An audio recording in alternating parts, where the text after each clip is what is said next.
இன்னைக்கு நம்ம பாரி இளவழகனுடைய டைரக்ஷன்ல சேத்தன், அம்மு அபிராமி இவங்க எல்லாருமே நடிச்சிருக்க ஜமா அந்த படத்தோட ரிவ்யூ தான் பார்க்க போறோம். ஆக்சுவலா அந்த படத்துடைய டாக் வந்து எப்ப கிரியேட் ஆனுச்சுன்னா, ஜமானா என்ன?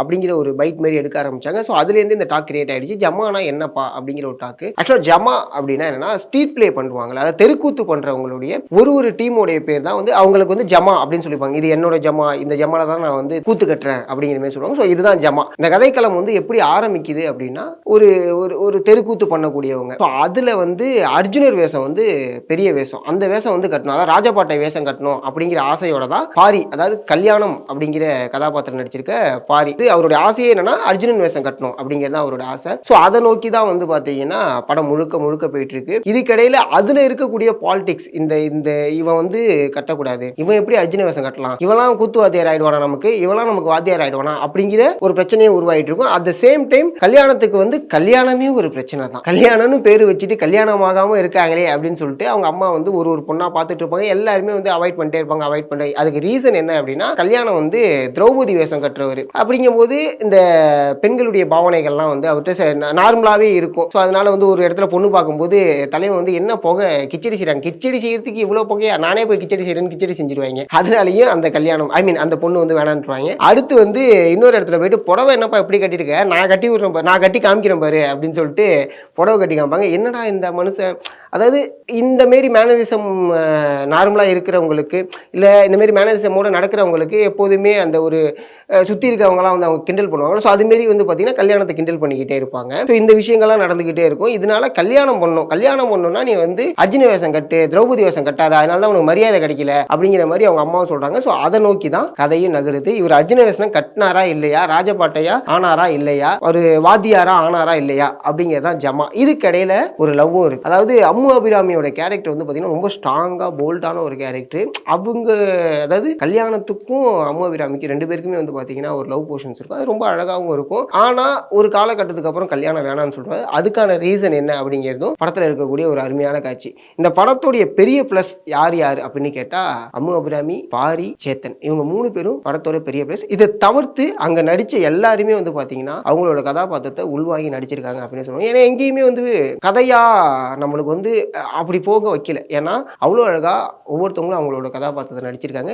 சைட் கேரக்டராக வரவங்க, ஜால்ரா தட்டுறவங்க வரையும் போது கொண்டு எல்லாருமே வந்து பார்த்தீங்கன்னா இந்த படத்துக்காக முழுக்க முழுக்க நம்ம நடிப்பை கொடுக்கணும். At the same time director அந்த அளவுக்கு நடிப்பை வாங்கியிருக்காரு அப்படின்னு சொல்லி ஆகணும். ஆர்ட் டிபார்ட்மெண்ட், அந்த கேமரா டிபார்ட்மெண்ட் விளாண்டுருக்காங்க. அந்த அந்த அந்த சூழலை உருவாக்குறதுன்னு இருக்குல்ல, அதை வந்து அவ்வளோ அழகாக காமிச்சிருக்காங்க. At the same time cameraman வந்து இந்த கூத்து பார்க்கும்போது நம்மளுடைய மனநிலை எப்படி இருக்கும், நம்ம ஊர்லலாம் எப்படி உட்காந்து கூத்து பார்ப்போம், ஸோ அந்த ஒரு ஃபீலை வந்து கொடுக்கணும் அப்படிங்கிற விஷயத்தை பண்ணியிருக்காங்க. அண்ட் மியூசிக் சொல்லவே தேவையில்ல, ராஜா ராஜா தான். இது வரைக்கும் நம்ம வந்து இந்த கூத்து கட்டுறவங்களுடைய படங்கள்லாம் பார்த்துருப்போம். காவிய தலைவன் வந்து எக்ஸாம்பிளுக்கு எடுப்பாங்க.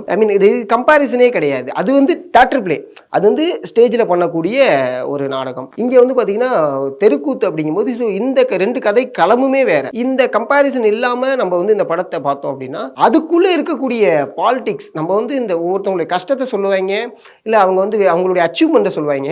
ஆனால் இதுக்குள்ளே இருக்கக்கூடிய ஒரு பாலிடிக்ஸை வந்து ரொம்ப அழகாக டீட்டெயிலாக வந்து பார்த்தீங்கன்னா ஜமா சொல்லியிருக்கு அப்படின்னே சொல்லி ஆகணும். கிளைமேக்ஸ் போர்ஷன் வந்து லிட்ரலாக சரியாந்திர ஒரு பர்ஃபார்மன்ஸ். ஏன்னா அப்படியே வந்துக்கிட்டே ஒரு மாதிரி படம் போயிட்டே இருக்கும். அந்த கிளைமேக்ஸோடைய நெருக்கம் வர வர வர வர என்னமோ ஆக போகுது, இந்த ட்ரிகர் ஆகிட்டே இருக்கு. அந்த கடைசி 10 நிமிஷம் தேட்டரில் உள்ள எல்லாரையுமே சீட்டோட எட்ஜுக்கு வந்து நிப்பாட்டுச்சு ஜமா அப்படின்னே சொல்லி ஆகணும். அந்த அளவுக்கு ஒரு தரமான ஒரு பர்ஃபார்மன்ஸ். படத்தில் லேக் இருக்கான்னு கேட்டால் அது இருக்க தான் செய்யுது. என்ன அப்படின்னா செகண்ட் ஹாஃப்ல வரக்கூடிய ஃபிளாஷ்பேக் போர்ஷன்ஸ் ரொம்ப அதிகமாக போன மாதிரி தெரிஞ்சு, அதுக்கு அதோடைய டியூரேஷன் கம்மியாக இருந்தாலும் பார்க்குற நமக்கு ஏதோ கொஞ்சம் அதிகமாக ரொம்ப நேரம் அதை பார்த்துக்கிட்டு இருக்கோமோ அப்படிங்கிற ஒரு தாட்டும் வருது. அதை சொல்லி தான் ஆகணுமோ அப்படிங்கிற ஒரு சின்ன கேள்வியுமே இருக்கு. ஏன்னா அது ரொம்ப இம்பார்ட்டன்டான போர்ஷனுமே கூட. இந்த ஃபிளாஷ்பேக் போர்ஷன்ஸ்ல ஒரு சில இடங்கள்ல கம்மி பண்ணிக்கலாம், சில இடங்கள்ல வந்து டாக்கியா ரொம்ப இருக்கு. ஸோ அந்த விஷயங்களையும் கம்மி பண்ணியிருந்திருக்கலாம். இதுதான் படத்துடைய குறை அப்படின்னு சொல்லணும். நிறைய அப்படின்னா படத்துல நிறைய விஷயங்கள் இருக்கு. இது ஆனால் தேட்டர் எக்ஸ்பீரியன்ஸ் மூவி.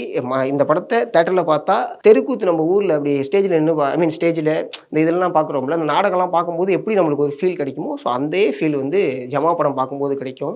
இந்த படத்தை கண்டிப்பாக தேட்டரில் போய் பார்க்கலாம். ஒரு ஒர்த்தான ஒரு படம் தான். இந்த படத்துக்கு மிகப்பெரிய ஒரு ஹேட்ஸ் ஆஃப் கொடுக்கணும்னா அந்த கதாபாத்திரத்தை ஏற்று நடித்த பாரி, அதே சமயம் அதை டைரக்ட் பண்ணியிருக்க பாரி, அதாவது பாரிக்கு வந்து மிகப்பெரிய ஒரு ஹேட்ஸ் ஆஃப் கொடுத்தாகணும். ரொம்ப அழகாக பண்ணியிருக்காரு. ரொம்ப அழகாக டைரக்ஷன் வைஸ்லையுமே வந்து பார்த்தீங்கன்னா ரொம்ப அழகாக பண்ணியிருக்காரு அப்படின்னு சொல்லி ஆகணும். அண்ட் இன்னொரு வீடியோ மீட் பண்ணுவோம். Thank you so much.